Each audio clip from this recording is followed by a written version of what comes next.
I've indicated that this video is for millennials only because it's going to be directed at what I believe is an opportunity of a lifetime.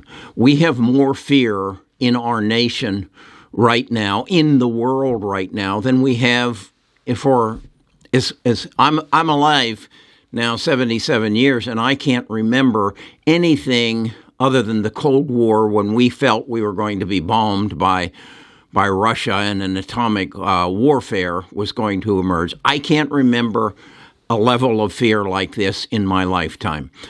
We've got it on an international scale. We've got the war in Russia and Ukraine. We have interest rates climbing. We have inflation out of control. We have the virus continuing to plague us. China is basically shutting down in fear of famine.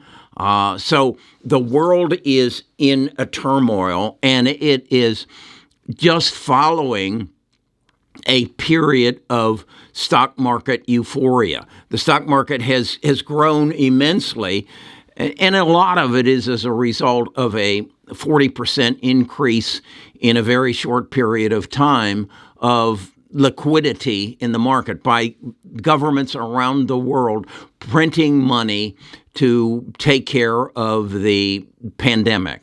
So we've got a perfect storm going on. And when I see something like that, you see the bad consequences. You see the stock market going down.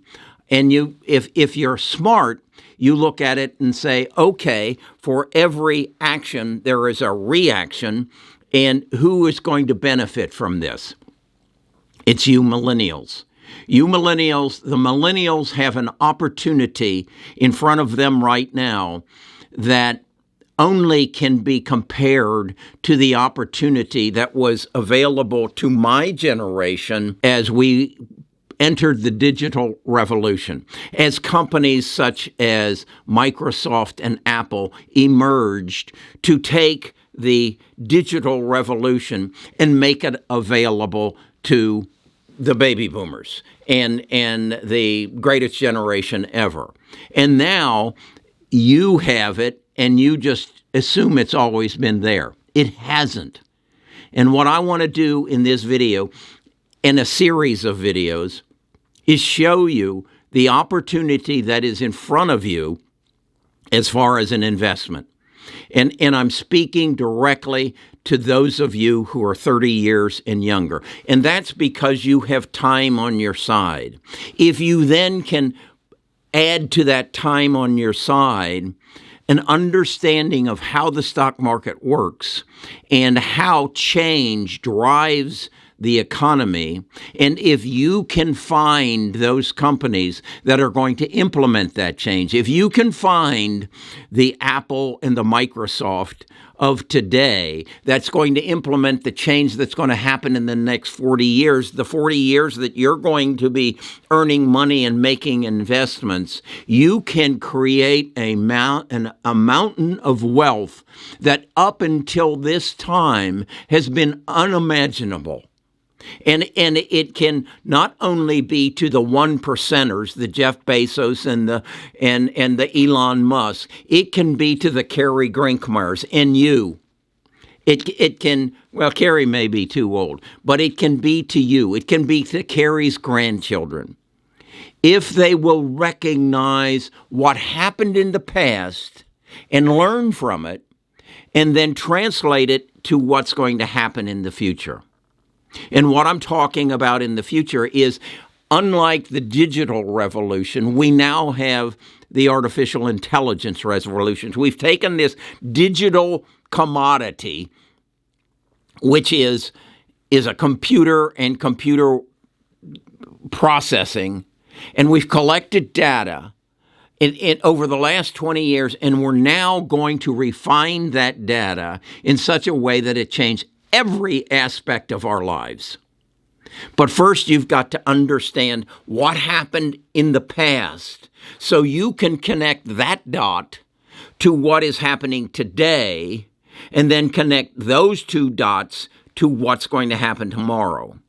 and put your and the next 40 years and what's available to you through the form of investment vehicles to capitalize on it. Not only to capitalize on it, to just reap the unimaginable rewards. I did a video just yesterday, Tuesday, which was directed to my granddaughter and she's turned 22. And I explained in that video how she could have, when she turned 61, I believe it was, or 62, 40 years, she could have $113 million of tax-free money in her account if she'll just do one thing. And that's what I want to talk to you about today. But first, I need to convince you. I need to show you history that says this is possible. Not only possible, that it is going to happen, and all I have to do, meaning you, the millennials, and the Generation Zs, I guess it is, all you have to do is take advantage of it. And that's what I'm going to tell you how to do in part two. Part one, I've got to show you history and show you what this investment theory, this investment plan that you're going to implement is based on. I'm going to take you to my computer and I'm going to show you the history. But first, I got to tell you, this is not financial advice. This is Kerry, a retired financial advisor, taking all his wisdom he's gathered over the last 77 years and sharing it with you. Be right back. Best of Us Investors presents Kerry Griegmeyer.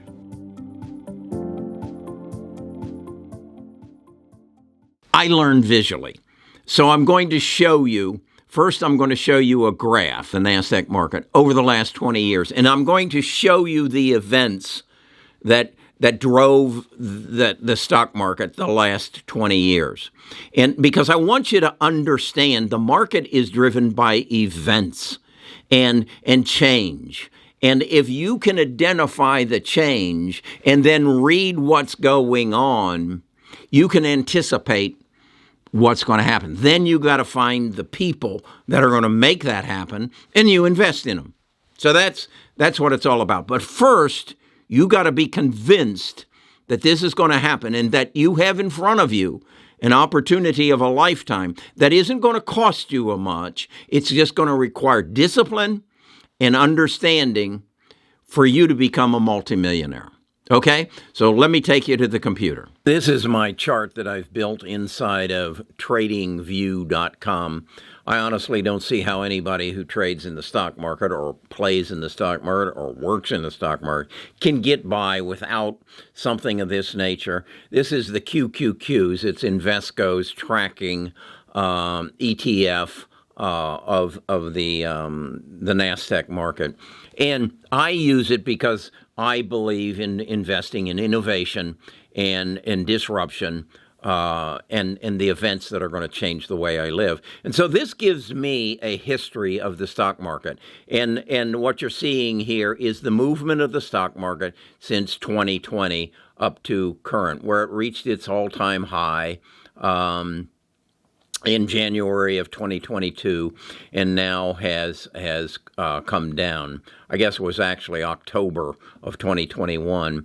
And as you can see, it's come down roughly 22% in the last 6 months. And that's substantial. That is, in my mind, a correction. But has that ever happened before? Well, yeah, it has. And so that's why I look at history. It happened in the dot-com bubble. Actually, it over an 18-month period of time, it went down 80%.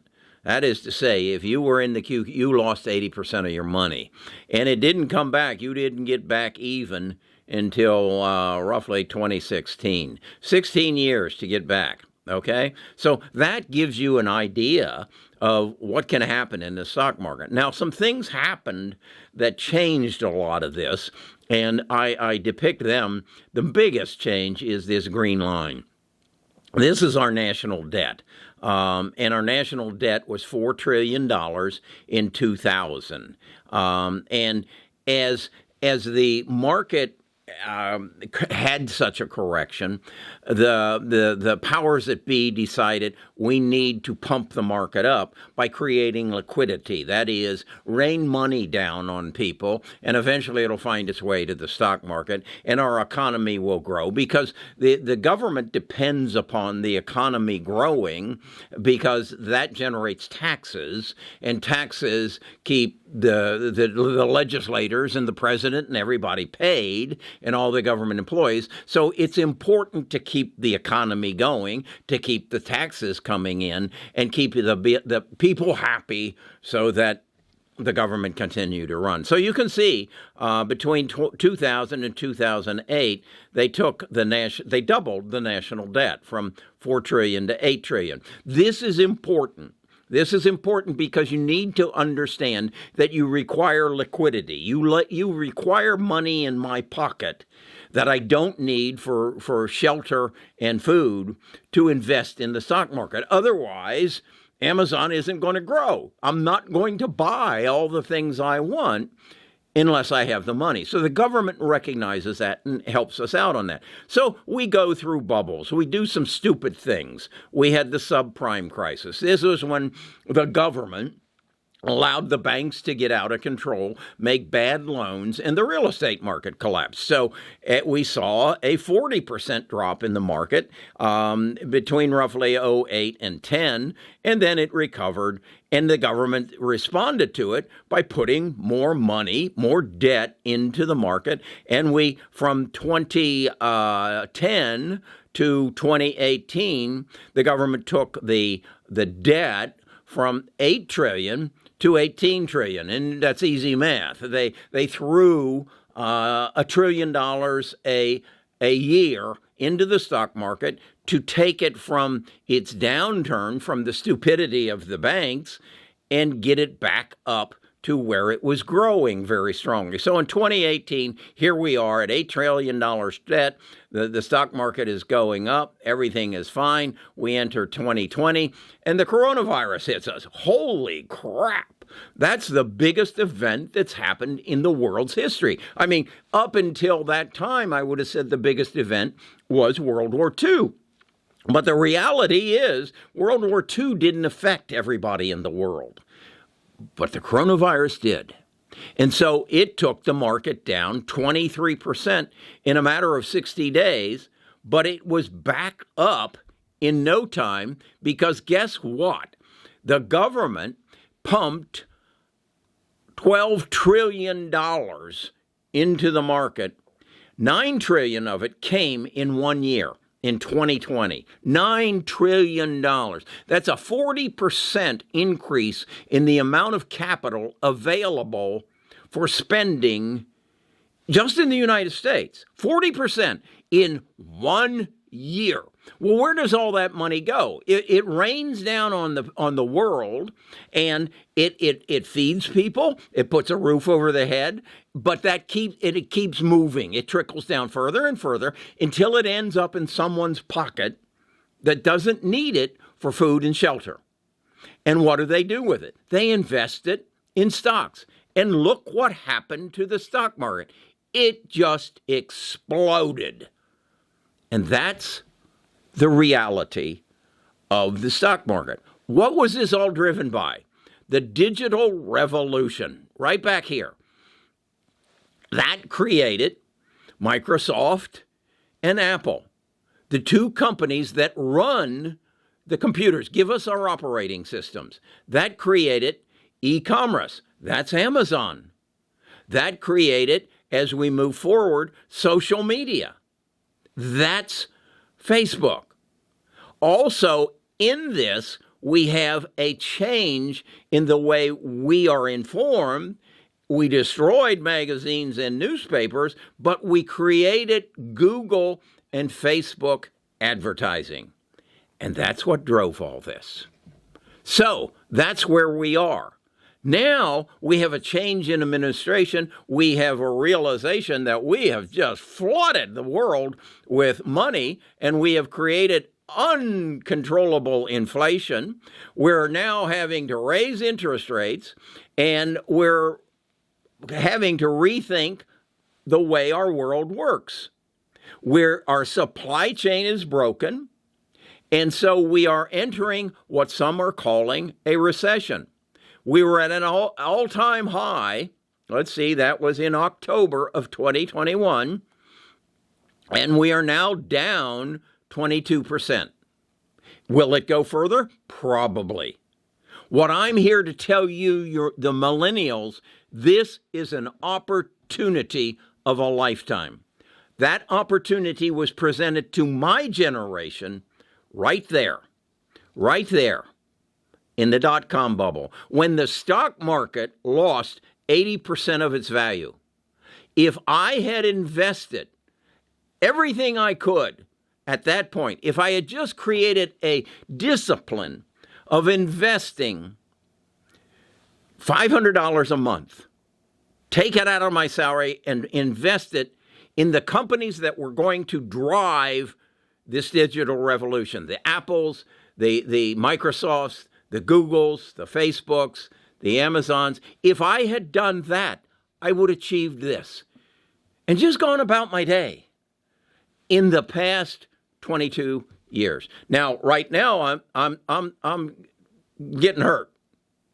But that's my misfortune is your opportunity.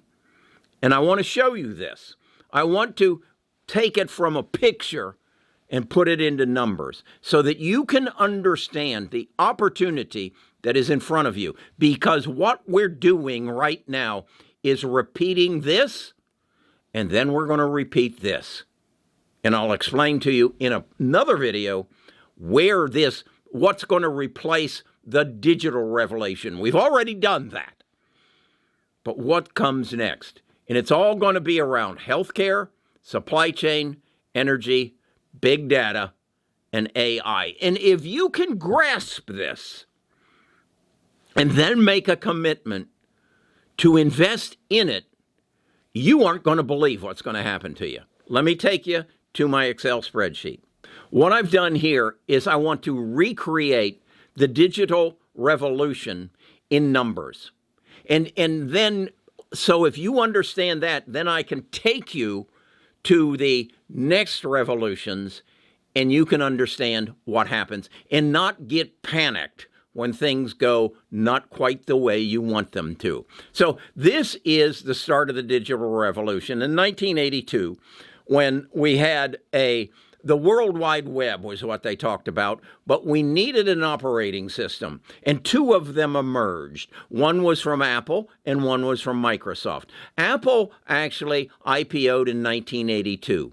And what I'm showing you is what I'm going to suggest to you in the future. You invest $6,000 a year for the next 40 years or next 20 years, whatever, and I want to show you what will happen. Okay? So in 1982, we make a commitment to invest $500 a month or $6,000 a year. And the only company we have that we really want to invest in is Apple. And we get on it a 35% return this year in 1982. These are real numbers, okay? And so my 6,000 grows to 8,000. But wait, the next year, the market goes down and I lose 2,000 of my 8,000, but because I have more invested, I get up and I invest another 6,000, I'm at 11. I'm actually down because from what I've invested. I've invested 12,000 now and I only have 11,500. But it starts getting better and then it gets worse.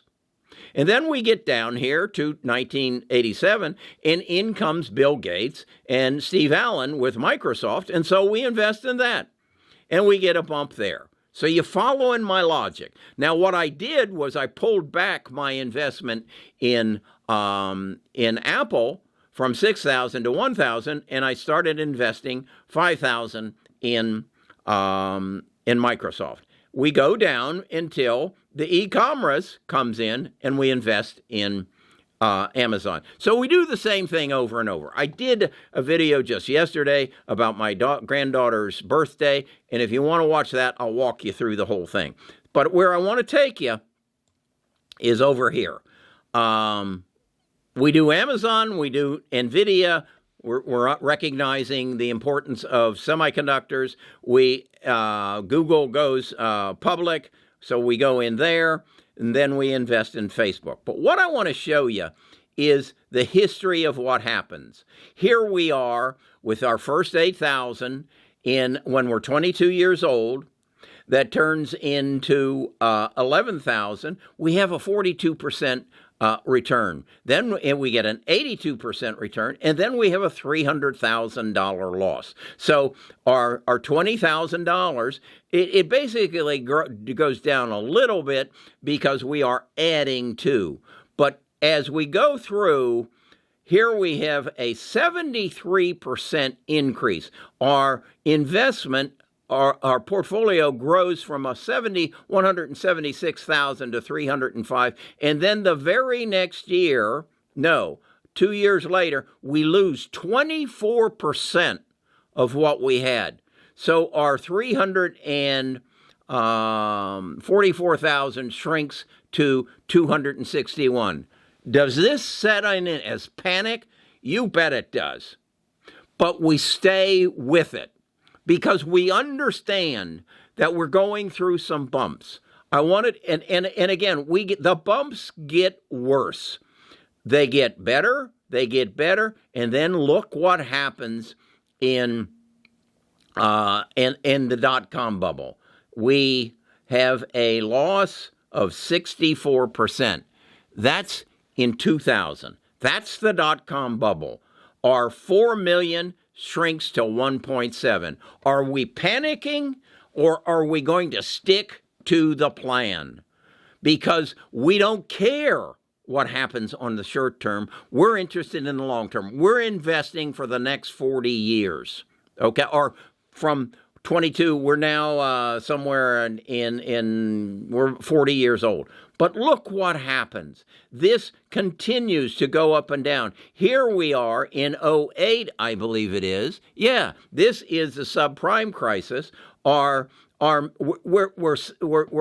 thinking we're pretty invulnerable. We have $7 million sitting in what I'm going to tell you is a Roth IRA, and we lose half of it. Holy shit. What do we do now? We stay to the plan, because we know these are the companies that are going to change the way we live, and we stay to the plan. And what happens the next year? We lost 50%, and then we gain 84%. So we're almost back up to where we were. The next year, we gain 15, and we are up to where we were. So we come down to 2021, and we have $113 million. But wait, we're only in April, and we're down 17%. So we have lost, that's pretty easy math, $23 million in what? January, February, March, April, in 4 months. What do we do? Do we believe that Apple, Google, Amazon, Microsoft, NVIDIA, Facebook are part of our future? Do we believe they own the most data of anybody in the world in artificial intelligence and machine learning and quantum computing are going to make that data more valuable to the world than it ever has been? Do we believe that? If we do, we sit on our hands and we keep investing our $6,000 a year into these companies. That's what my generation should do. You're not here. You're starting from the beginning. So what you have to do is say, are these the companies that are going to take me into the future? Are these the companies that are going to lead the charge in what I called the HealthCure Revolution, the cybersecurity revolution, the fintech revolution, the the supply chain revolution. Are these the companies that are going to lead that, or are there other companies? Are we going to have a new Bill Gates, a new Steve Jobs, a new Jeff Bezos? That's what we've got to decide. That's what we've got to look for. But what we know from history is if we find them, and if we stick to a plan based upon what we know, we can accumulate at the rate of $6,000 a year in excess of $100 million. And if we put it in a Roth IRA and we learn how to use a Roth IRA within its limitations, that's all tax-free money. So that's what this series of videos I'm going to do, directed at millennials only. If you baby boomers and Generation Xers want to peek in, okay, maybe you can learn something from it. But this is my opportunity, and my goal is, I'll tell you about my goal right after we go over and move over here and I catch my breath. So what's my goal? I did an interview with Brian. He's a high school economics and coach teacher in Nashville, and he wanted me to do a hour-long interview, which he was going to then share with his sociology and his economics classes. And he asked me, what's the most important thing? I said, well, to succeed in life, you have to know where the finish line is. It's much like a 400-meter race, and there's 16 people in the race. You need to know where the finish line is, because as you maneuver around that track, you're going to run into obstacles. Somebody's going to step in front of you or bump you or knock you around in that race, and you need to not focus on that.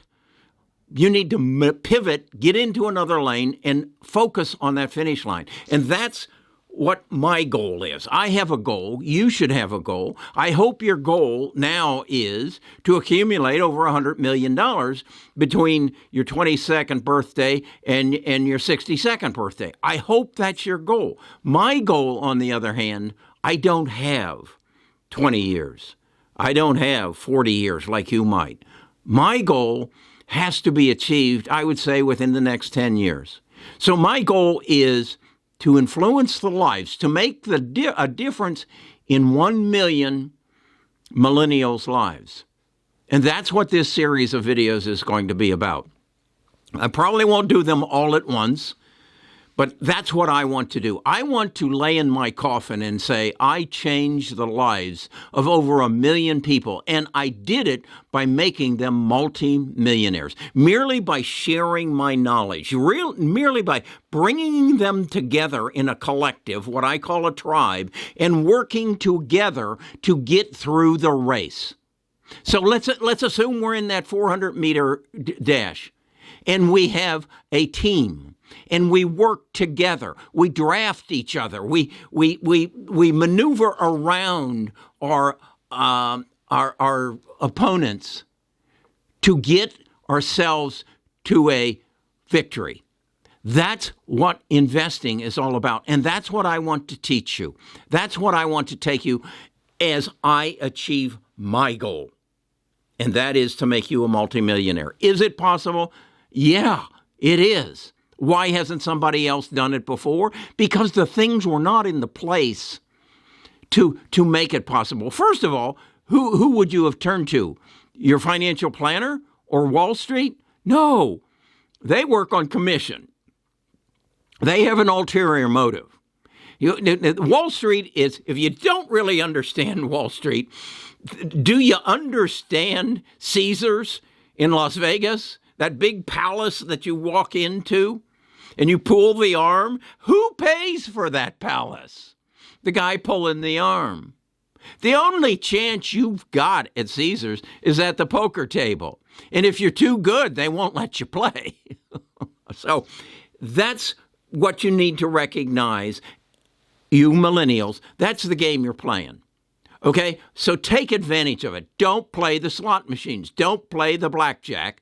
play poker. Become the smartest guy at the table that you choose to play in. And that's where you want to go. That's the goal. The goal is plain and simple. I am going to build an investment portfolio at the rate of $600 a month over the next 40 years, and I anticipate it's going to be worth hundreds of millions of dollars. And I'm going to work as a team. I'm going to join Carrie's tribe. Carrie will split off part of that tribe for just millennials and help you not only make decisions about where you should invest your money, but how to keep more of what you make. Understand our tax code. Build enough money so that you can take advantage of the tax code that says right now you're allowed to pass $112.5 million onto your heirs. Well, hell, why not do it? It's possible if you'll start the plan today. And okay, so you're not 22 years old. You're 30 years old. Roll it back. Okay? You've still got the time. If you're 20, if you're 32, you've got 35 years. So take the time to build your plan. Stay with these videos. Understand them. I'm going to make those charts I showed you available to you. I'm going to put a link down there so that you can, I can email them to you. And I'm going to then have your email address, and I'll keep you abreast with other developments that I want to share with you to help you to achieve your goal. Now, again, you need to understand my motives. What are my motives? To make a difference in this world. That's my motive. And if I can make a difference in your life, that's step number one. Okay. Look in the description for the link to the PDF files, and I'm going to share that chart, and I'm going to share that graph with you. And these need to be put in a binder, and they need to be the part of your plan. In the future, I'm going to talk to you about who is the Bill Gates and Steve Jobs of today. And then I'm going to talk to you about who are the companies that they are going to influence that are going to give you similar opportunities to those that Bill Gates and Steve Jobs gave you or gave my generation. And then I'm going to mentally help you get through the turmoils of the stock market. I'm going to help you get through mentally the baby boomer or the dot-com bubble, because it'll happen again. I'm going to help you get through the subprime crisis, because it will happen again. And it's all about managing your mind, because your biggest enemy in this venture that we're going to go on is that unwanted roommate in your head that says, that's not possible. You can't do that again. Hell yes, you can. I couldn't find Bill Gates and Steve Jobs in 1988 because I didn't have Google. But you've got Google now. I couldn't have done it because I didn't have a team to work with, a group that I could bounce my ideas off and absorb their ideas. But now you have that. It's called a tribe. It's called Best of Us Investors. I'm going to give you the tools. The question is, are you going to manage your mind enough to take advantage of them? In the future, I'm going to introduce you to this book I wrote. We're not going to talk about it right now because you got to take the first step. Get these charts, make a commitment, and I'll be back to you soon.